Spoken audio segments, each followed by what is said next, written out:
16e cours.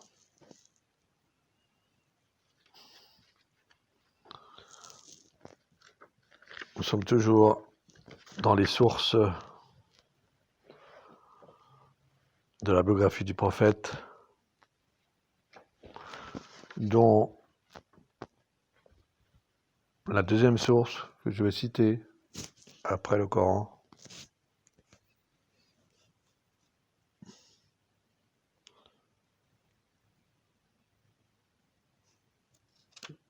qui est les textes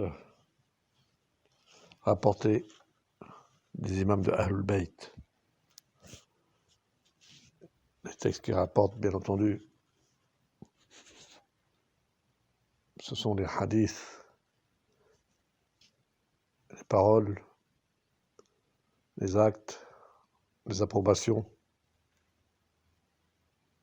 les récits du prophète Mohammed sallallahu alayhi wa sallam.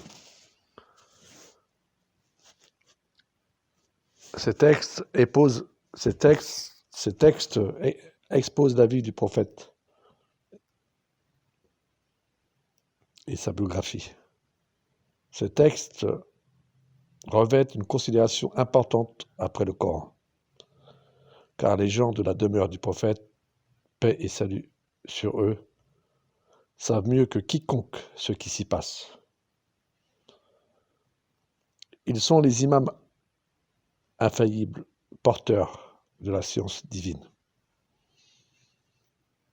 Car dans l'école de Ahlul Bayt,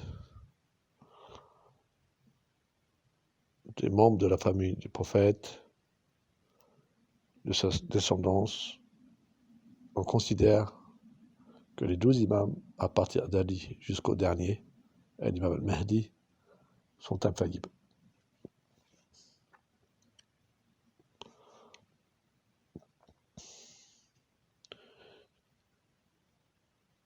Ils possèdent la science du livre, la science du passé et celle de l'avenir par la permission de Dieu. Par la permission de Dieu.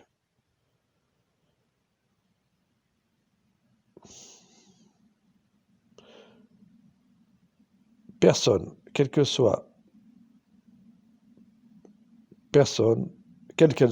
n'a le droit de discuter des récits transmis par l'imam Ali.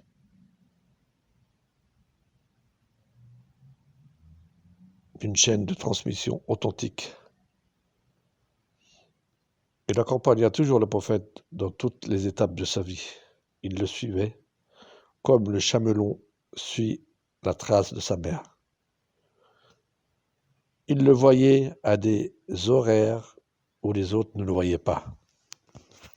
Il est rapporté des imams de Ahlul Bayt, de la demeure du prophète, des centaines, plutôt des milliers de textes et récits racontant la vie générale du prophète et les grands événements qu'il a vécus, ainsi que sa vie privée.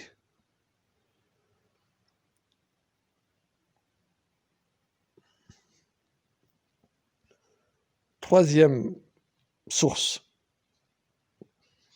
les récits historiques rapportés par Tawatur, des premiers musulmans. Alors quand on dit par Tawatur, ça signifie que les récits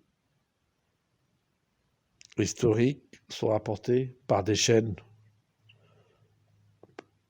par de multiples chaînes de transmetteurs.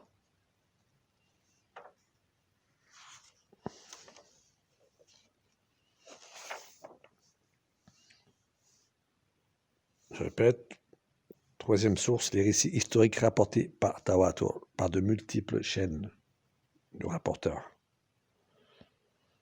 des premiers musulmans.